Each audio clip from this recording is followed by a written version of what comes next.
الحمدللہ رب العالمین والصلاة والسلام علی جمیع الانبیاء والمرسلین خصوصاً علی سید الرسل وخاتم النبیین وعلی آلہ واصحابہ واتباعہ اجمعین، اما بعد۔ حضرات علماء کرام، محترم بزرگوں، دوستوں اور ساتھیوں،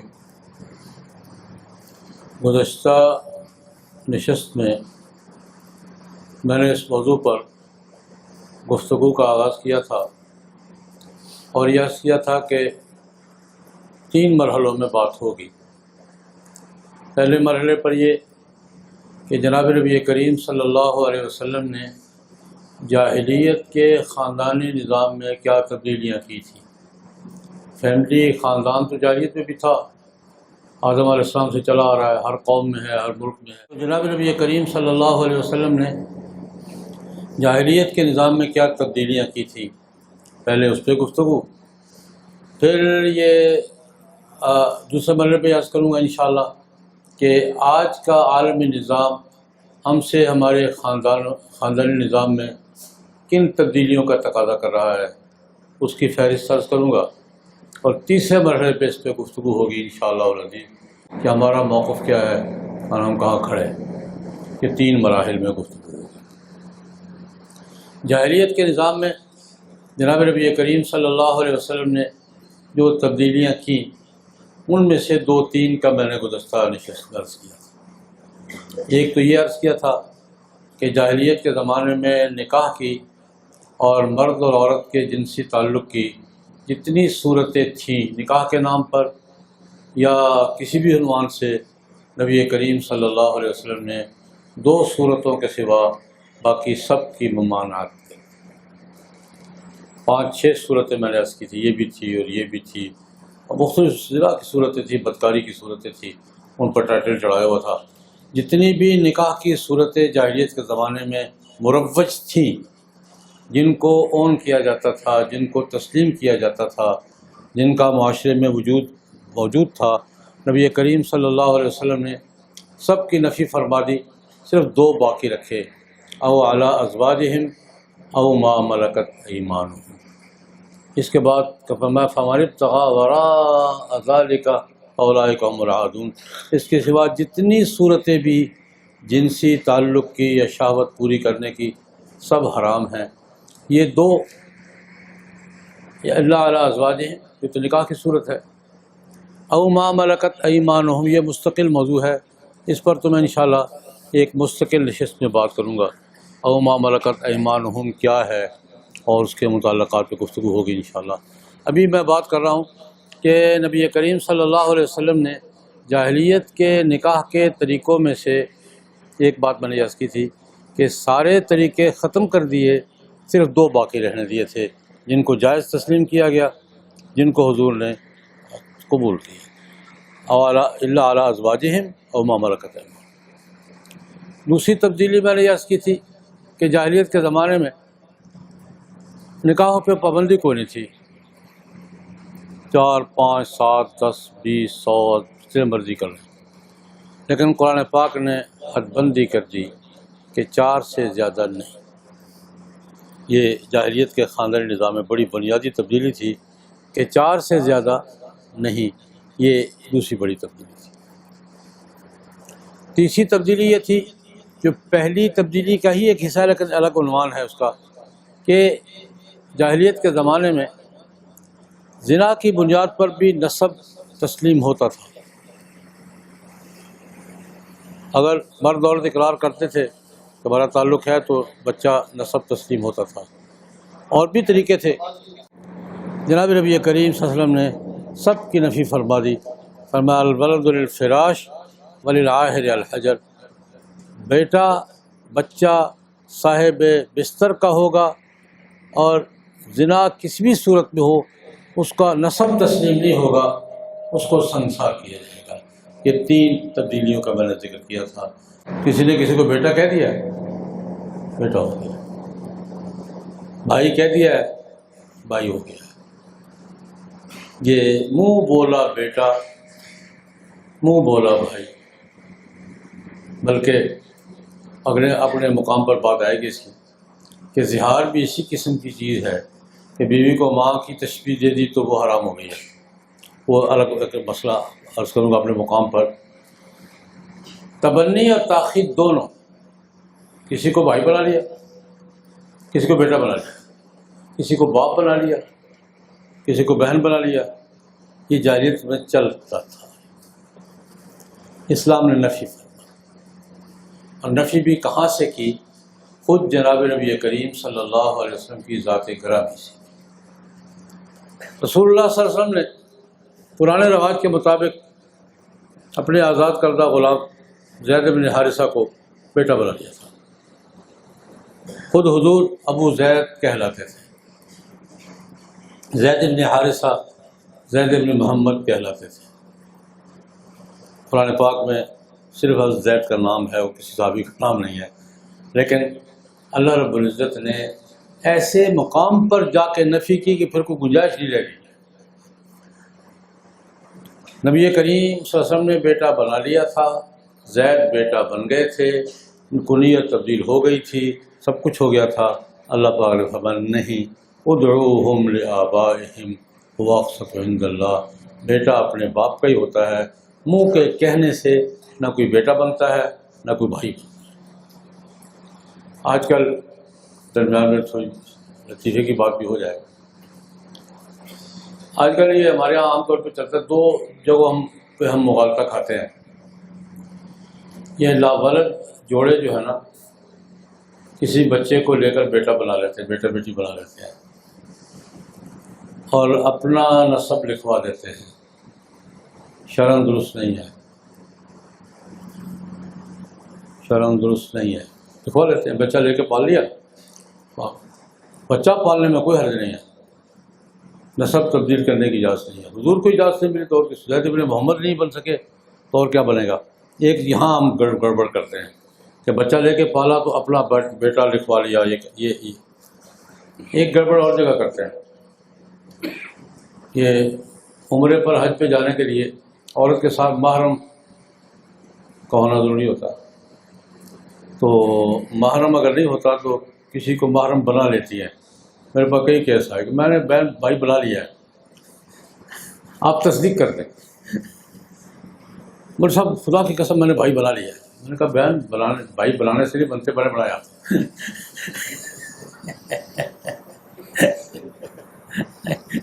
یہ تبنی تاخیر میں یا آج کل یہ دو باتیں زیادہ تر چلتی ہیں. خیر یہ الگ موضوع ہے.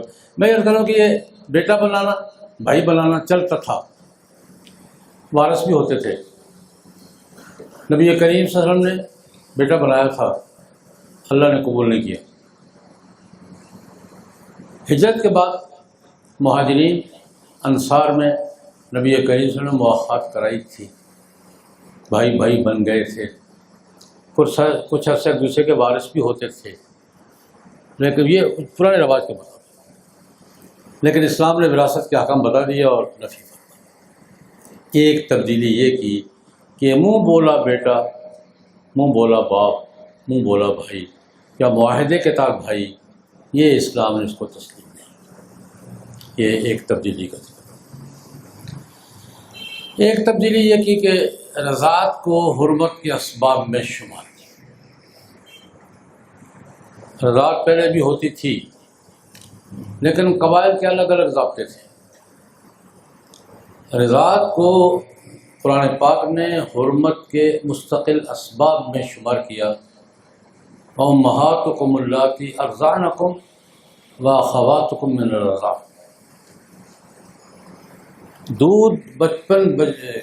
دودھ کی مدت میں بچے نے کسی عورت کا دودھ پی لیا ہے تو وہ ماں بیٹا بن گئے.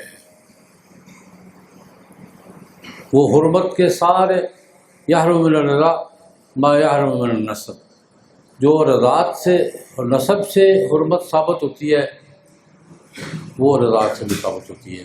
اس کی بڑی تفصیلات ہیں لیکن میں نے اصولی بات عرض کی ہے کہ رضاعت کو حرمت کے اسباب میں، محرم غیر محرم کے اسباب میں رضاعت کو ایک مستقل سبب قرار دیا گیا، اور جناب نبی کریم صلی اللہ علیہ وسلم نے خود بھی اس کی پابندی کی اور دوسروں سے بھی پابندی کروائی۔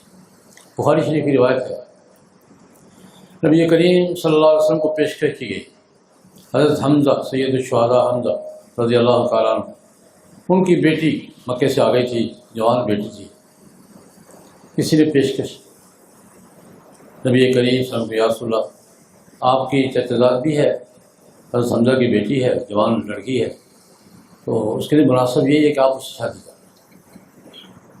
حضور کو پیشکش کی گئی کہ آپ اس سے شادی کریں۔ حضور ہمارا نہیں بھائی، وہ تو میرے لیے جائز نہیں ہے۔ کیوں؟ حمزہ اور میں چچا بھتیجا بھی ہیں، ٹھیک ہے، لیکن حمزہ اور میں رضائی بھائی بھی ہیں۔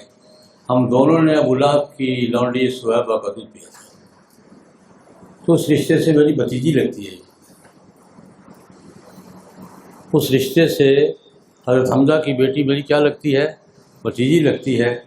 یہ میں نہیں کر سکتا، کرنا چاہوں پروگرام میں نہیں ہے، لیکن کرنا چاہوں تو نہیں کر سکتا۔ یہ میری بھتیجی لگتی ہے، کیونکہ حضرت حمزہ رضی اللہ عنہ اور نبی کریم صلی اللہ علیہ وسلم دونوں نے ابو لہب کی لونڈی سہیبہ کا دودھ پیا تھا، تو فرمایا وہ میری بھتیجی لگتی ہے۔ یہی پیشکش حضرت زینب رضی اللہ عنہ کے بارے میں ہوئی کہ ام المومنین ام سلمہ رضی اللہ تعالی عنہا کی بیٹی تھی، نکاح میں ساتھ آئی تھی، وہ بھی حضرت ان کے بیٹے عمر بھی، دونوں بہن بھائی ساتھ آئے تھے۔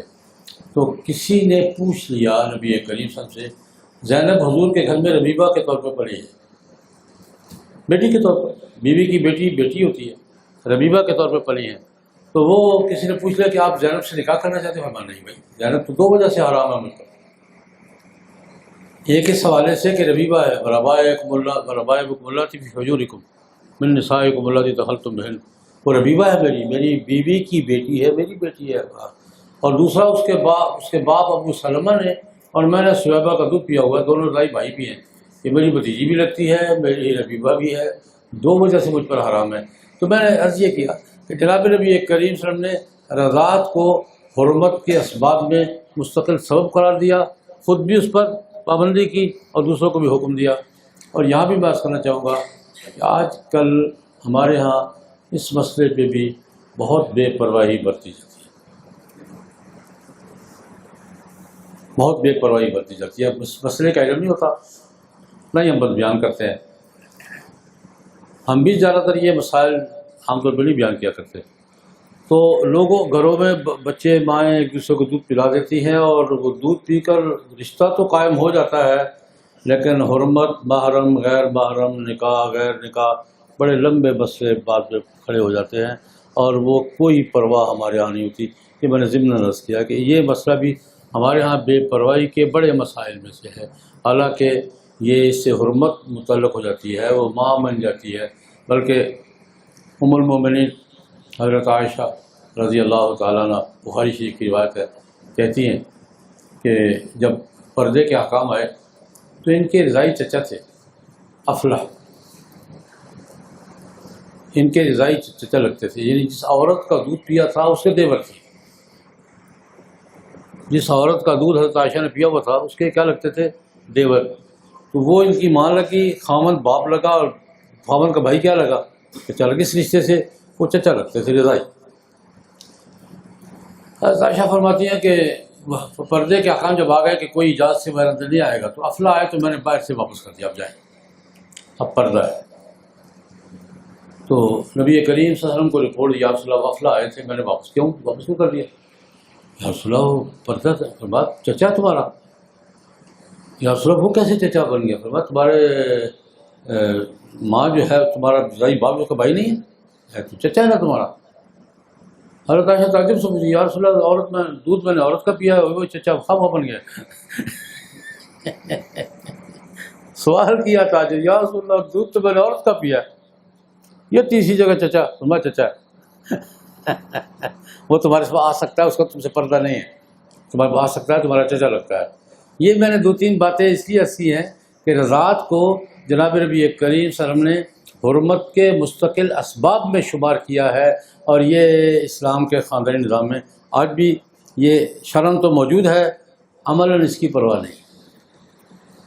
یہ بھی تبدیلی جناب نبی کریم صلی اللہ علیہ وسلم نے خاندانی نظام میں کی کہ رضاعت کو باہمی حرمت کے اسباب میں شامل کرتا ہے۔ ایک اور تبدیلی کی جو بڑی بنیادی تبدیلی ہے کہ رشتوں کی حدود متعین کی، کس سے نکاح جائز ہے کس سے نہیں، فہرست پوری فہرست دے دی۔ حرمت علیکم امہاتکم وبناتکم واخواتکم وعماتکم وخالاتکم، وہ ساری پوری فہرست ہے کہ اس سے بھی حرام ہے، اس سے بھی ناجائز ہے۔ یہ ساری بھتیجے بھانجے پھوپھی خالیاں خالائیں چچا، یہ سارے رشتے گن کر فہرست دے دی کہ ان عورتوں اور مردوں کا آپس میں رشتہ جائز نہیں ہے۔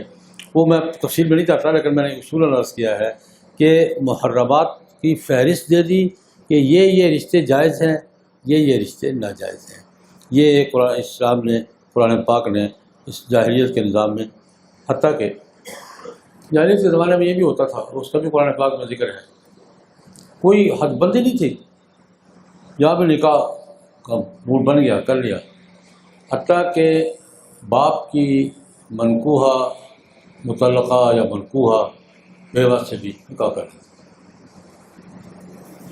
باپ کی منکوحہ وراثت میں بھی آ جاتی تھی، باپ کی منکوحہ بیٹے کے نکاح میں بھی آ جاتی تھی۔ قرآن کریم نے حکم وَلَا تَنكِحُوا مَا نَكَحَ آبَاؤُكُم مِّنَ النِّسَاءِ إِلَّا مَا قَدْ سَلَفَ۔ باپ کی منکوحہ ماں ہے۔ باپ کی منکوحہ کیا ہے؟ ایک لمحے کے لیے بھی ہے، ماں ہے۔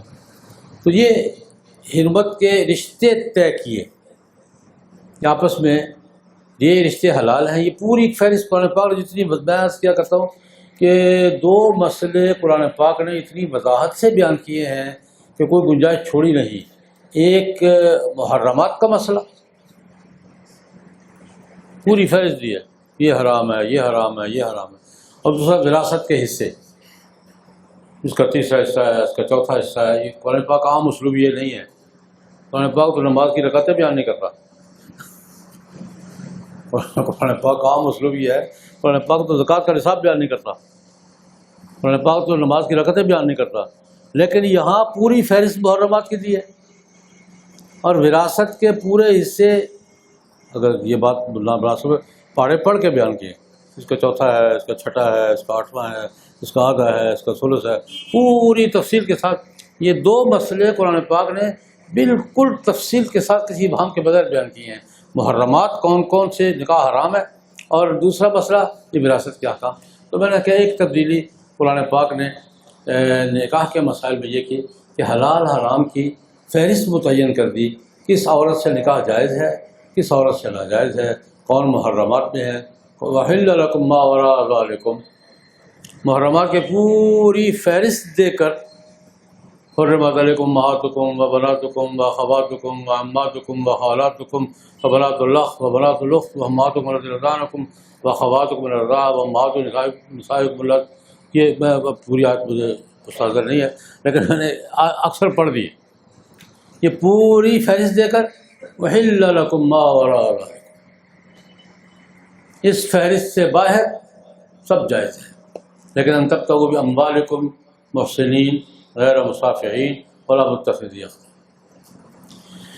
بلکہ ایک تبدیلی یہ کی کہ محرمات کی حلال حرام رشتے متعین کر دیے کہ یہ رشتہ حلال ہے یا حرام۔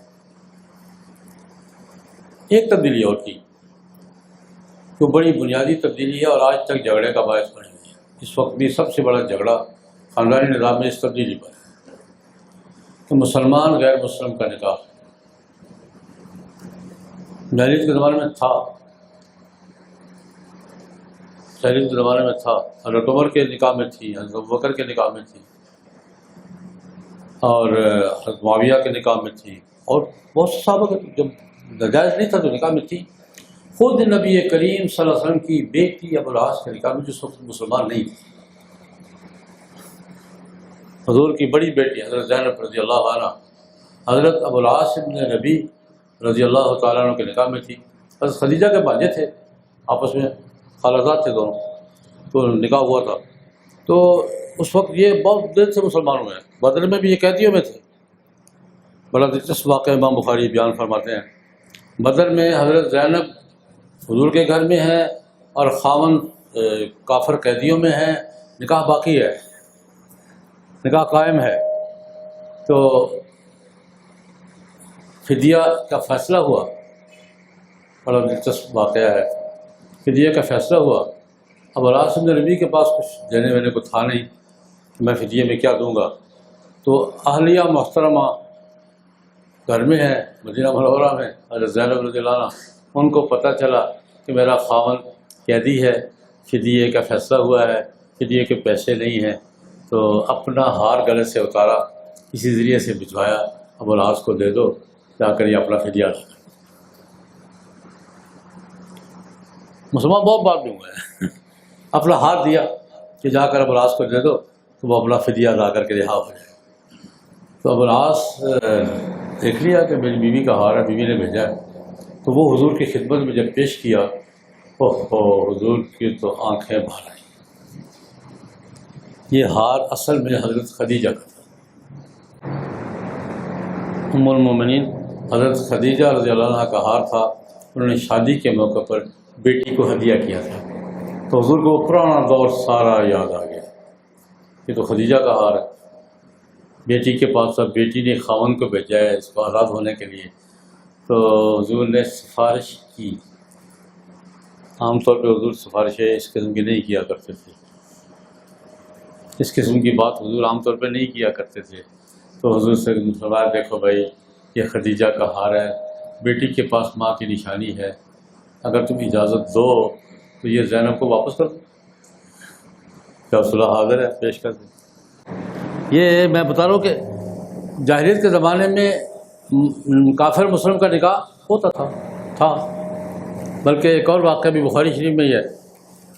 ایک دفعہ ابو العاص بن ربیع، حضور ابو العاص کی بڑی تعریف کیا کرتے، بڑی تعریف کرتے، کہتے بڑا وفادار نوجوان، کافر تھا، اسے بھی پھر وفاداری نبھائی، حضور بڑی تعریف کرتے تھے اس کی کہ بڑا جری جوان ہے، شریف جوان ہے۔ خیر ایک دفعہ ابو العاص قیدی بن کر آ گئے، کسی مارکے میں قیدی ہو گئے، کافر تھے، لڑتے تھے، قیدی بن کر مدینہ منورہ آ گئے۔ نبی کریم صلی اللہ علیہ وسلم کا ضابطہ سے یہ تھا کہ فیصلہ ہونے تک قیدی کو مسجد کے ستون سے باندھ دیا جاتا تھا، ستون سے باندھ دیا، صبح فیصلہ کریں گے۔ بیوی کو پتہ چل گیا میرا خاوند پکڑا ہوا ہے اور ستون سے بندھا ہوا ہے، صبح اس کے مقدر کا فیصلہ ہونا تھا۔ فیصلہ قتل بھی ہو سکتا تھا، فیصلہ رہائی بھی ہو سکتی تھی، فیصلہ جرمانہ بھی ہو سکتا تھا، فیصلہ کچھ بھی ہو سکتا تھا، کوئی بھی ہو سکتا تھا۔ تو بخاری شریف کی روایت ہے کہ صبح نماز کے بعد زینب رضی اللہ عنہ گھر سے آئیں، دروازے کے اوٹ میں کھڑی ہوئی، یا رسول اللہ اس قیدی کو میں نے پناہ دے دی ہے، یا رسول اللہ اس قیدی کو میں نے پناہ دے دی ہے۔ قیدی کون ہے؟ خاوند ہے۔ اس قیدی کو میں نے پناہ دے دی ہے۔ حضور نے سنا، دیکھا، مسکرایا، ہم کہا اجر نام اجر سے، جس کو تو نے پناہ دے دی ہم نے بھی دے دی، اجر نام اجر سے۔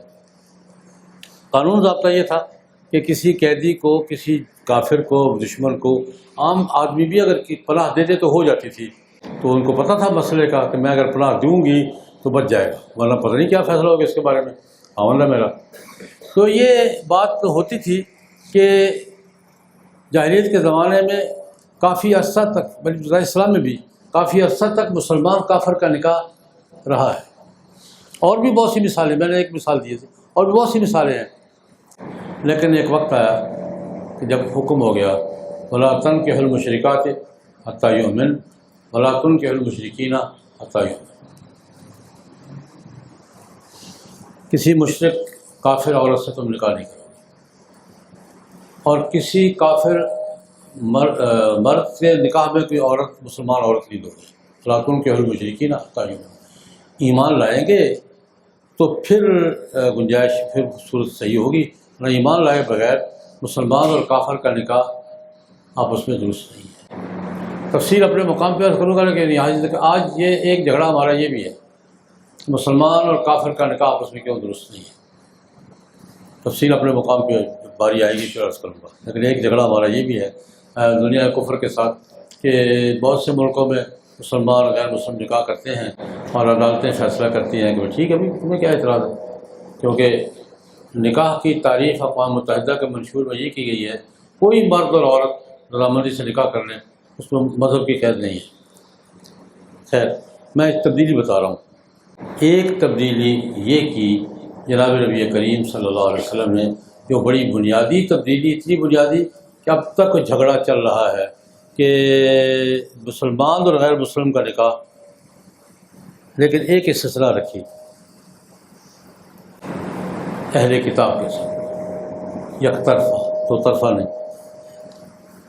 مسلمان مرد کا کتابی عورت سے نکاح درست ہے، اس استثناء کے ساتھ تمام مسلمان غیر مسلموں کے باہمی نکاح ختم کر دیے گئے، جو موجود تھی وہ فارغ کر دی گئی، ان کو بھجوا دیا گیا، ان کے خرچے دیے گئے، یہ مستقل تفصیل ہے، لیکن یہ بنیادی تبدیلی تھی خاندانی نظام میں کہ مسلمان اور غیر مسلم کا نکاح آپس میں نہیں ہو سکتا سوائے اس کے کہ کتابی عورت کسی مسلمان مرد کے نکاح۔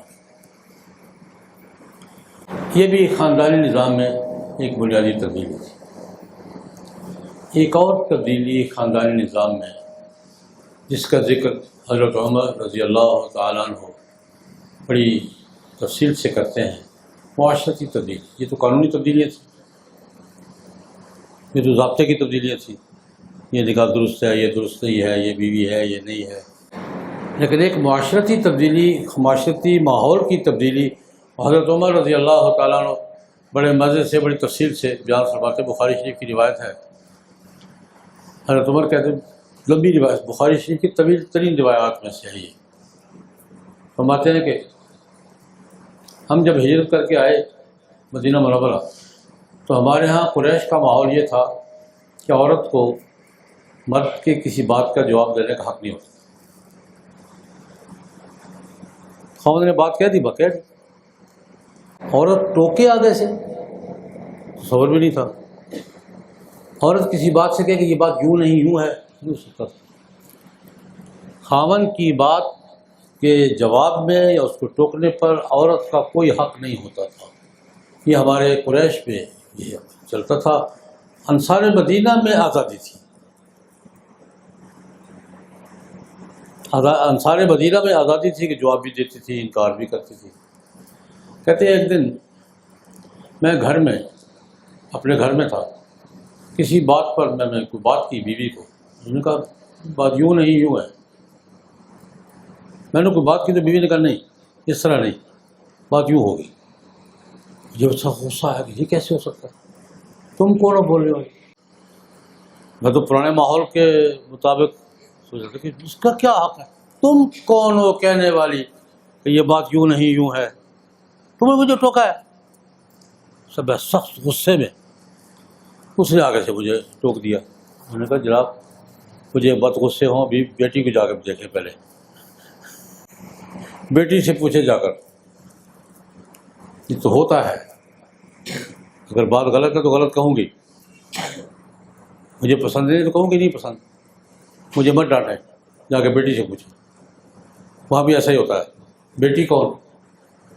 ام المومنین حضرت حفصہ رضی اللہ تعالیٰ۔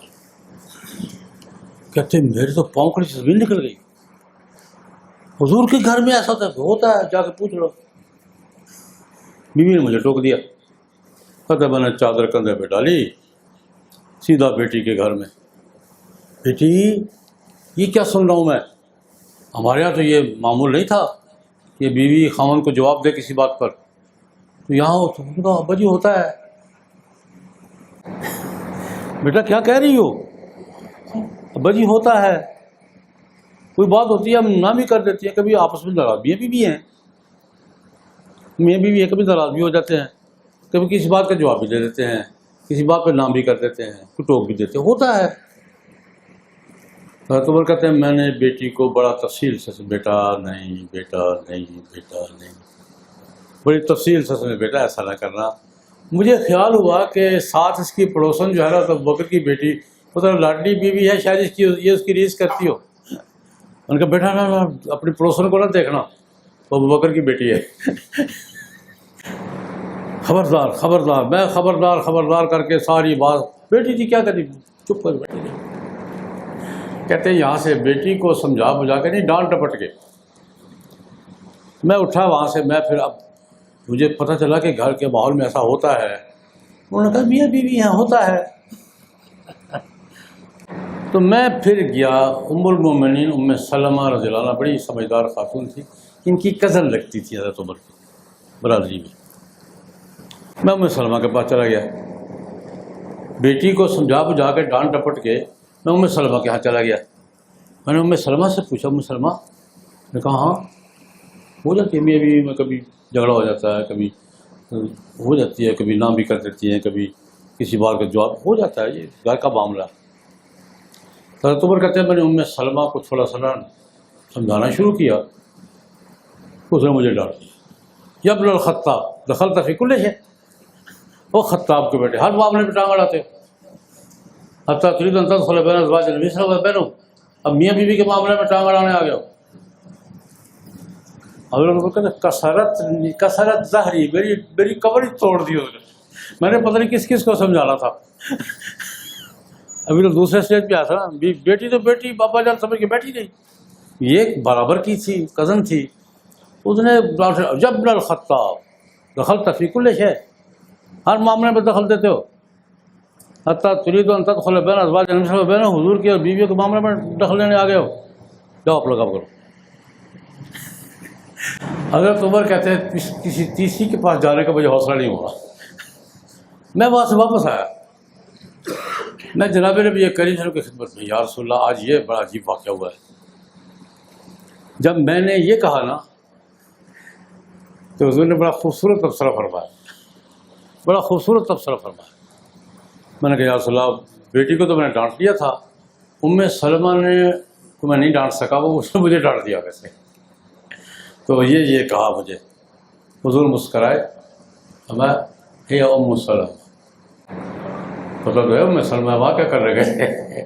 یہ میں ترجمہ کر رہا ہوں، یہ بھائی وہ ام سلمہ ہے، وہاں کیا کرنے گئے تھے. مطلب ہے ام سلمہ ہے. تو یہ میں نے عرض کیا کہ جناب نبی کریم صلی اللہ علیہ وسلم، حضرت عمر کہتے ہیں کہ جاہلیت کے زمانے میں ہمارے قریش کے ماحول میں کسی بات کا جواب دینے کا، کسی بات سے نہ کرنے کا، کسی بات پہ ٹوکنے کا ہمارے ہاں ماحول نہیں تھا. جب ہم فلما جاء الاسلام، حضرت عمر کا الفاظ یہ ہے، فلما جاء الاسلام، اسلام آیا تو ہمیں پتہ چلا کہ عورت کو بھی کسی بات سے انکار کا حق ہوتا ہے، عورت کی بھی کوئی رائے ہوتی ہے، عورت کا بھی کوئی حق ہوتا ہے.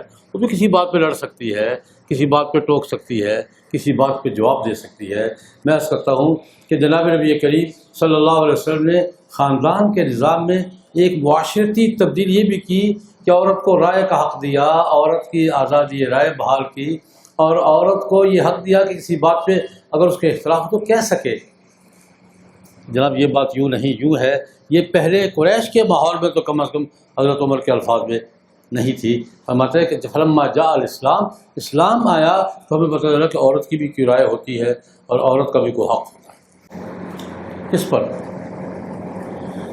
عورت کا بھی کوئی حق ہوتا ہے، عورت کی بھی کوئی رائے ہوتی ہے. اس پر ایک واقعہ چھوٹا سا عرض کر کے پھر آج کی بات سے بیٹھوں گا.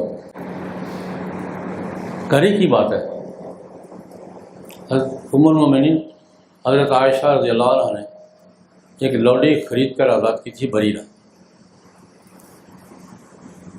حدیث سے بریرہ یہ بھی بخاری کی طویل روایتوں میں سے، اور اتنی لمبی روایت ہے. حافظ ابن حجر اسقلانی کہتے ہیں کہ بریرہ کی ایک روایت سے فقہا نے 100 سے زیادہ مسائل مستنبط کیے ہیں. 100 سے زیادہ مسائل بریرہ، حدیث بریرہ سے، مشہور روایت ہے حدیث بریرہ. میں کسی میں نہیں جاتا، متعلقہ احساس کرتا ہوں. بریرہ لوڈی تھی، اور لوڈی ہونے کی حیثیت سے شخص مغیث رضی اللہ عنہ کے نکاح میں تھی. حضرت عائشہ نے خرید کے آزاد کیا، بریرہ کو خریدا اور آزاد کیا. لیکن وہ رہی حضرت عائشہ کے بعد خادمہ کے طور پر. ارے لوڈی جب خادمہ کے طور پر، حضرت عائشہ کے آزاد عورت کے طور پر. لوڈی جب آزاد ہوتی ہے نا، یہ ایک مستقل قانون ہے، اور میں نے پہلے بتایا تھا کہ یہ معاملکت ایمانہم، یہ لونڈی وونڈی کیا ہوتی ہے، ایک نشست میں پوری تفصیل سے عرض کروں گا یہ کیا ہوتی ہے، غلام کیا ہوتا ہے، لونڈی کیا ہوتی ہے، مشکل ہے آج ایک ضمنی بات کہ وہ لونڈی کو جب آزاد ہوتی ہے تو اس کو حق ہو جاتا ہے کہ اگر اس کے مالک نے اس کا نکاح کہیں کر دیا تھا تو اس کو اب حق ہوتا ہے کہ وہ اس نکاح میں رہے یا چھوڑ دے. یعنی نکاح کے وقت جو اس کی رائے تھی نا، رائے کا حق تھا کہ اپنی رائے دے میں کرنا چاہتی ہوں کہ نہیں چاہتی، اب بحال ہو گیا ہے. آزاد ہونے کے بعد وہ رائے اس بحال ہو گئی ہے. اب اس کو اختیار ہے کہ وہ خاوند کے نکاح میں رہنا چاہتی ہے یا نہیں رہنا چاہتی. اس کو خیاریت کہتے ہیں ہمارے فقہ کی اصطلاح. بجیرہ آزاد ہو گئی، مغیث خاوند تھا. بجیرہ کو پتہ تھا مسئلے کا، مجھے یہ حق حاصل ہو گیا ہے کہ میں خاوند کے نکاح میں رہوں یا نہ رہوں. تو بجیرہ نے مغیث صاحب کی چھٹی کرا دی، جائیں آپ جائیں. وہ بیچارہ سب پریشان، اللہ کے بندے میاں بیوی ہیں یہ کا نہیں ختم کچھ، بڑا بہت پریشان ہو گئے. بخاری ہی کی روایت ہے، اتنا پریشان تھا غریب کہ مدینہ کی گلیوں میں دیوانہ وار گھومتا تھا، آنکھوں سے آنسو بہتے تھے اور کہتا تھا کوئی ہے جو بجیرہ کو منا دے. حضور نے خود دیکھا، حضور نے دیکھا کہ گلیوں میں پھر رہا ہے، دیوانہ وار گھوم رہا ہے. بجیرہ کسی کی بات سننی نہیں رہی، کسی کی نہیں سن رہی. سفارش کو چھوڑ جائے، چھوڑ دیا، میرا حق تھا میں نے چھوڑ دیا. رسول اللہ نے خود دیکھا مدینہ کی فیصد کا گل مدینہ، مدینہ کی گلیوں میں روتا پھر رہا ہے، دیوانہ وار گھومتا پھر رہا ہے اور آوازیں دے رہا ہے کہ یار کوئی ہے بریرہ کو منا دے، کوئی ہے بریرہ کو منا دے، کوئی ہے بریرہ کو منا دے. اب یہ حالت جو دیکھی نا تو قابل ترس حالت تھی. کیوں جی، یہ حالت قابل ترس ہی ہوتی ہے نا، اور ترس کھانا چاہیے، سنت ہے. ایسی حالت میں ترس کھانا کیا ہے، سنت ہے. نبی کریم صلی اللہ علیہ وسلم نے بلایا، بھائی کیا وہ یا رسول اللہ نہیں مان رہی. اچھا ٹھیک، گھر تشریف لے گئے. بریرہ کو بولا، بریرہ کیا قصہ ہے؟